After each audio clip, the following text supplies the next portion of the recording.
अच्छा देखो यहाँ पे बोल रहा है कि भाई which metal is use to galvanize steel, इनमें से कौन सा मेटल जो है वो स्टील को गैल्वेनाइजेशन में यूज होता है। हमें तो वैसे वो याद होना चाहिए, होता है जिंक। जिंक जो है ना वो गैल्वेनाइजेशन ऑफ स्टील में वो यूज होता है, ठीक है।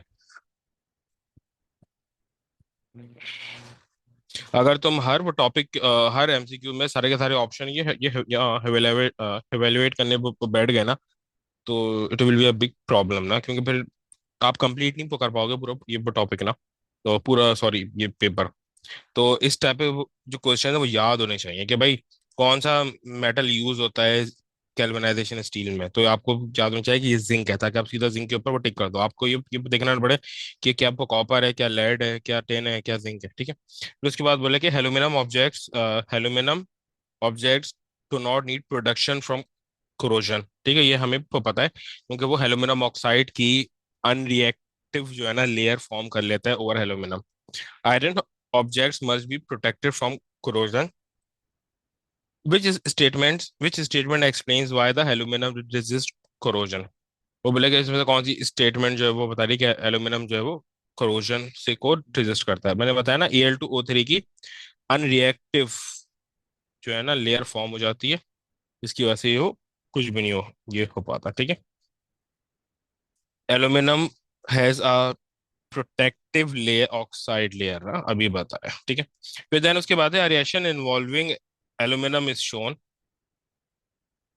ये मेरे पास एक रिएक्शन है, ठीक है। वो बोल रहा है कि which value of x and y balance this equation, ठीक है। अच्छा देखो यहाँ पर देखो यहाँ पे ना H2O के साथ फिक्स है ये ना, जैसे AlY। अब यहाँ पर कुछ भी नहीं लगा रहे हम।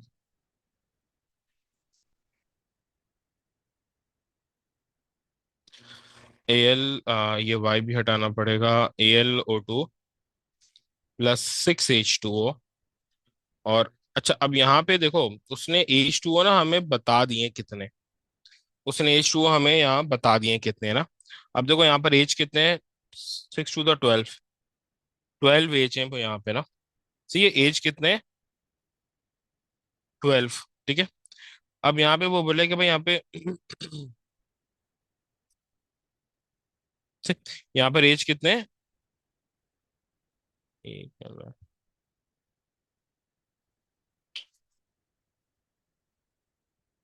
अच्छा देखो यहाँ पर जो है ना हमारे पास एज कितने हैं, एज यहाँ पे 12 है ना, 6 to the 12, और यहाँ पर ये OH3 यानी एज 3 है। तो मैं यहाँ पर 4 अप्लाई कर दूंगा, यहाँ पे 4 अप्लाई करूंगा तो ये एज कितने आएंगे, 4 × 3 12, यहाँ पे भी ये एज हो गया 12 ना, यहाँ पे भी 12 एज थे। तो ये ऑक्सीजन तो ये ऑटोमेटिकली बैलेंस ये होता हो रहेगा, ठीक है। अब यहाँ पे जो है ना एल्यूमिनियम कितने होगा 4, तो यहाँ पे मैं 4 अप्लाई जो है ना वो कर दूंगा, ठीक है। यार ऑक्सीजन मुझे करने ये बैलेंस, यहाँ पर ऑक्सीजन कितने, ऑक्सीजन है भाई यहाँ पे आ, यहाँ पर ऑक्सीजन आ गए 4,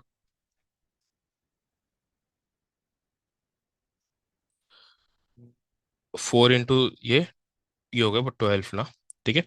ऑक्सीजन भी कितने हो गए बट ये 12 होगा ना, क्योंकि ये OH है, OH में ये ऑक्सीजन भी है। तो ऑक्सीजन भी कितने हो गए, 12 हो गए, जिसमें से 6 ऑक्सीजन को यहाँ पर है। तो मुझे 6 यहाँ पे को बैलेंस करना है इस तरफ ना, 6 मुझे यहाँ पर को बैलेंस करना है, ठीक है।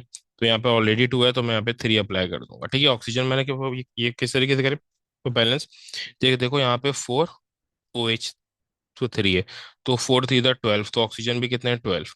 तो यहाँ पे ऑलरेडी 6 ऑक्सीजन थे H2O के पास, तो मुझे यहाँ पे 6 जो है ना ऑक्सीजन बैलेंस करने थे, तो यहाँ पे मैंने 3 अप्लाई जो है ना वो कर दिया, तो 3 × 2 = 6। तो जो मेरा एक्स है वो हो गया 4 और वाई हो गया 3। तो X 4 और Y 3 यानी कि डी मेरा आंसर।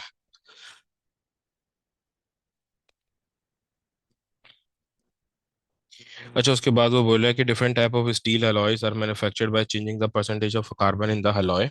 ये स्टील जो है ना ये डिपेंड करती है कि आपके पास जो है ना जो डिफरेंट टाइप ऑफ स्टील है वो डिपेंड करते हैं कि आपके पास जो वो कार्बन काउंट है वो कितना है स्टील में, ठीक है। जिस तरीके से आपका कार्बन काउंट डिफरेंशिएट ये होता रहता है, आपका स्टील का वो भी डिफरेंशिएट होता रहता है, ठीक है। यानी कि आपकी टाइप जो है यानी वो क्वालिटी स्टील की डिफरेंशिएट होती रहती है। अच्छा अब देखो वहां पे बोल रहा है कि सही है, ये जो बात मैंने बोली, different the properties of the 4 steels alloys, steel alloys are shown. अब देखो यहाँ पे जो है ना परसेंटेज उसने को दी हुई है, अलॉय मिक्सचर ये वन है, उसमें जो कार्बन की वो परसेंटेज है वो 0 से लेके 0.2 परसेंट है, तो स्ट्रेंथ ये हलॉय की हाई है और हार्डनेस जो लो है। जैसे जैसे मैं कार्बन की परसेंटेज इंक्रीज कर रहा हूँ ना, टू में मैंने वो परसेंटेज इंक्रीज करी, 0.21 से 0.3 कर दी, तो स्ट्रेंथ वो हाई रही, लेकिन जो हार्डनेस है वो लो से वो मीडियम पे आ गई। यानी कि अगर मैं car number of carbon increase कर रहा हूँ तो हार्डनेस इंक्रीज हो रही है।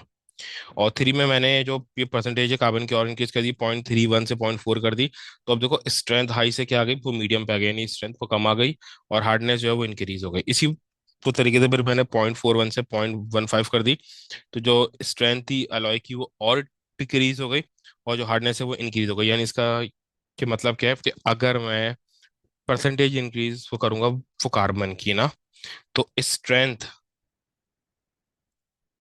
डिक्रीज होगी और हार्डनेस वो इंक वो इंक्रीज होगी। स्ट्रेंथ डिक्रीज होगी, हार्डनेस इंक्रीज होगी विद द इंक्रीज परसेंटेज ना। अब वो बोले कि भाई what are the properties of steel alloy containing 0.23% of carbon. 0.23% किस में आ रहा है, इसमें आ रहा है ना, ये रही मेरे पास रेंज 0.23 की। तो स्टील की जो स्ट्रेंथ है वो हाई होगी और हार्डनेस जो है वो मीडियम होगी, तो सी मेरा आंसर। स्ट्रेंथ हाई और हार्डनेस जो है वो मीडियम है, सही। फिर उसके बाद वो बोल रहा है कि भाई mild steel mild steel consists mostly of iron. Mild steel can be prevented from rusting by a process called galvanizing. Copper is not a very strong metal.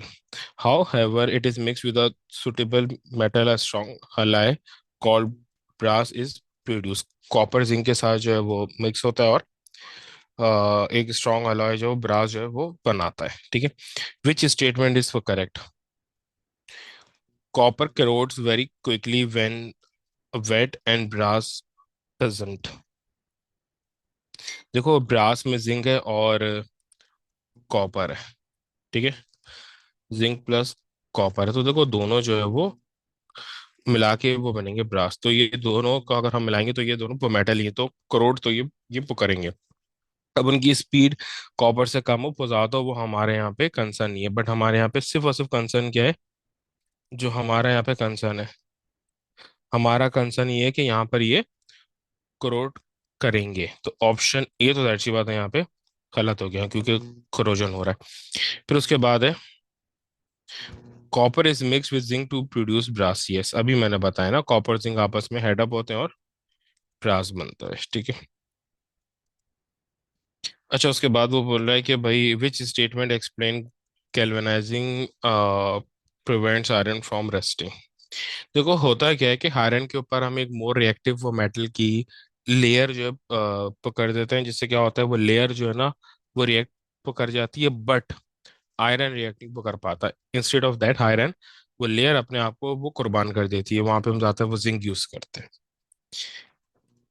Zinc is more reactive than iron. Zinc is more reactive than iron and ये corrodes in preference to iron. Yes, zinc जो है वो oxygen के साथ ring करके zinc oxide form कर लेता है, तो ये मेरा आंसर। अच्छा, वो बी में क्या बोल रहा है, बी भी देख लेते हैं। Zinc is more reactive than iron and loses electrons easily than iron, ठीक है, कि वो जिंक इज मोर एक्टिव और वो ज्यादा आसानी से zinc is and loses electron less easily. Less easily नहीं, मोर इजीली होगा ये, लेस नहीं है मोर है, ज्यादा आसानी से लूज करेगा तभी तो ऑक्सीडाइज होगा ना, तो ये स्टेटमेंट गलत हो गई। फिर उसके बाद बोला है कि जिंक इज लेस रिएक्टिव, तो ये स्टार्टिंग में गलत, ये भी स्टार्टिंग में गलत, जिंक इज लेस रिएक्टिव, तो ये दोनों तीनों दोनों स्टेटमेंट सीओटी स्टार्टिंग में ही गलत हो गई, तो आगे देखने का फायदा ही नहीं।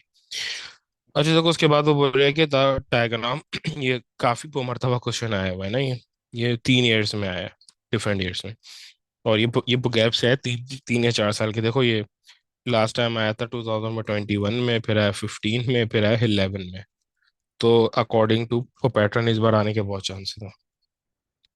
The diagram shows a section of an overhead power cables steel और ये एल्यूमिनियम को मिक्स करके पावर केबल बनाई, और ये जो होता है वो सेरेमिक का होता है। वो बोले कि which statement explain why a particular substance is used. Aluminium has a low density and is a good conductor of electricity. Yes, aluminium की डेंसिटी लो होती है और वो गुड कंडक्टर भी होता है इलेक्ट्रिक सिटी का। सेरेमिक क्यों यूज कर रहे हैं? Because ceramic is a good conductor of electricity. नहीं भाई, ये गुड कहाँ से आ गया? सेरेमिक तो 100% क्या होता है? बैड होता है। तो ये गलत हो गया। फिर उसके बाद बोल रहा है कि steel can rust in temperature. नहीं, स्टील स्टील तो ये इसलिए यूज करते हैं कि वो रस्टिंग नहीं होती। ठीक है, फिर steel is more denser then aluminium. नहीं, स्टील जो है वो मोर डेंसर नहीं होता एल्यूमिनियम से। अच्छा देखो, उसके बाद वो बोले कि which statement about the uses of metals are correct. में से कौन सी स्टेटमेंट जो है वो मेटल के यूजेस के बारे में सही है? ठीक है, तो देखो, सबसे पहले क्या है, iron is use to make aircraft because iron has a low density. नहीं, ये स्टेटमेंट तो बिल्कुल ही गलत हो गई। आयरन तो बहुत ज्यादा डेंसर होता है ना। वो तो एल्यूमिनियम होता है जो यूज होता है एयरक्राफ्ट को बनाने में। तो आयरन वाली बात तो जीरो हो गई, खत्म।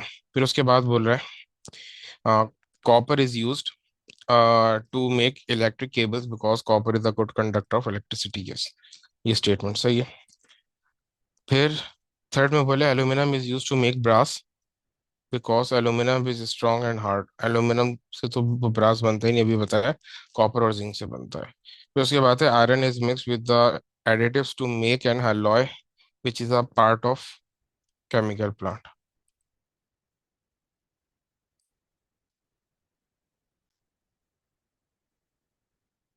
हाँ, दैट सी बात है। ठीक है, तो 2 और 4 मेरा आंसर। फिर उसके बाद बोल रहा है कि वाई एल्यूमिनियम मेटल अनरिएक्टिव है यार, क्योंकि वो ऑक्साइड फॉर्म कर लेता है। अब ये करने का फायदा नहीं, आगे बढ़ता, ऑक्साइड की लेयर फॉर्म कर लेता है। ठीक है, what is the symbol of the metal used in the manufacturing of aircraft because of strength and low potency. तो ये एल्यूमिनियम यूज होता है। Aluminium is known for its strength and for its low density. फिर उसके बाद है कि which process use to prevent iron from rusting involves a sacrificial protection. बोला कि इनमें से कौन सा जो है वो प्रोसेस यूज होता है सेक्रीफिशियल ये प्रोटेक्शन के लिए। सेक्रीफिशियल प्रोटेक्शन के लिए मेटल यूज होता है, उसको बोलते हैं कैल्वनाइजिंग। तो कैल्वनाइजिंग मेरे पास आंसर। हाँ sir. Just a minute.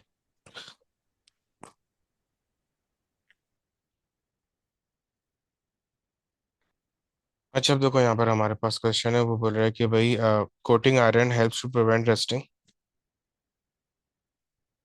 Which coating will continue to protect the iron when the coating is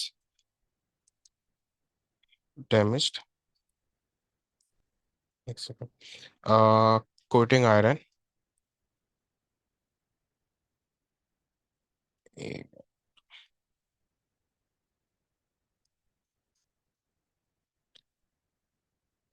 अच्छा देखो, वहां पे वो बोल रहा है कि coating iron helps to prevent rusting. आयरन की ये कोटिंग करने से जो रस्टिंग है उसमें हेल्प जो है ना वो मिलती है ना, यानी कि उससे ये बचाने में। ठीक है, तो यहाँ पे वो बोल रहा है कि भाई which coating will continue to protect the iron when the coating is damage. Zinc होता है, जिंक की हम कोटिंग यूज करते हैं इसमें। जिंक की जो है हम कोटिंग इसमें यूज करते हैं।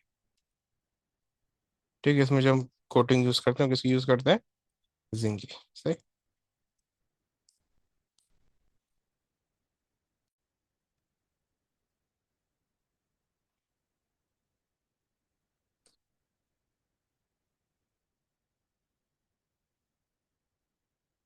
एक मिनट, ये लैग हो रहा है एक मिनट से। अच्छा, उसके बाद वो बोल रहा है कि some properties of aluminium are listed. It conduct heat, yes. It has low density, yes. It is strong, yes. It is resistant to corrosion,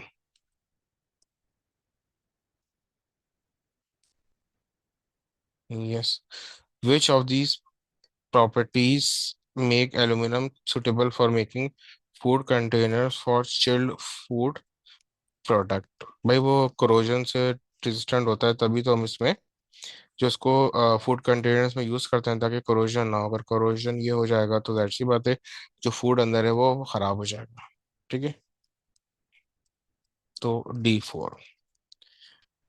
फिर वो बोले कि which row describes the use of aluminium copper and mild steel. Aluminium जो है वो aircraft में use होता है। ठीक है, तो अब जाहिर सी बात है जब इसमें देखो और कोई ऑप्शन है नहीं, और कोई अच्छा ये इलेक्ट्रिक वायरिंग में भी यूज होता है, ये भी आ गया, फूड कंटेनर्स में भी यूज होता है, बट कार बॉडीज में यूज होता है, लेकिन जो उसका प्रीमियम वो यूज है वो हमारे पास जो है वो एयर क्राफ्ट ही है। ठीक है, और कॉपर जो है वो इलेक्ट्रिक वायरिंग और कुकिंग यूटेंसिल्स में वो यूज होता है, तो ए ही आंसर होगा। ठीक है,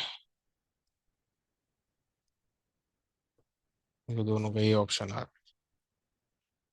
यानी एल्यूमिनियम और कॉपर का सिर्फ ए ही मैच कर रहा है। फिर वो बोले कि आयरन रस्ट, बट एल्यूमिनियम वही है कि वो जो है ना ऑक्साइड की लेयर फॉर्म कर लेगा।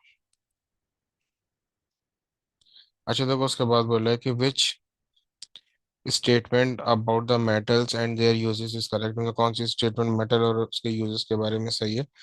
Aluminium is used in the manufacture of aircraft because it has high density. नहीं, इट इज लो डेंसिटी ना, इसलिए यूज करते हैं क्योंकि डेंसिटी क्या होती है, लो होती है। As it has a low density, इसलिए हम इसको यूज करते हैं। इसके बाद बोला copper is used to make cooking utensils because it is a poor conductor of heat. ये फिर से वो गलत हो गया, पुअर नहीं होता, गुड कंडक्टर होता है, ये भी गलत हो गया। फिर सी में बोला है mild steel is use to make car bodies because it is brittle. नहीं, और वो आसानी से ब्रेक ये हो जाएगा तो कार बॉडीज में यूज क्यों करेंगे, तो ये भी गलत हो गया। फिर डी में बोल रहा है stainless steel is use to make the cutlery because it is resistance to corrosion. Yes, cutlery में तो चाहिए वो होता है कि वो कोरोजन ना हो, क्योंकि वो डायरेक्ट जो है ना वो के कांटेक्ट होता है ये ह्यूमिडिटी से, है ना, वाटर से। तो डी इज माय आंसर।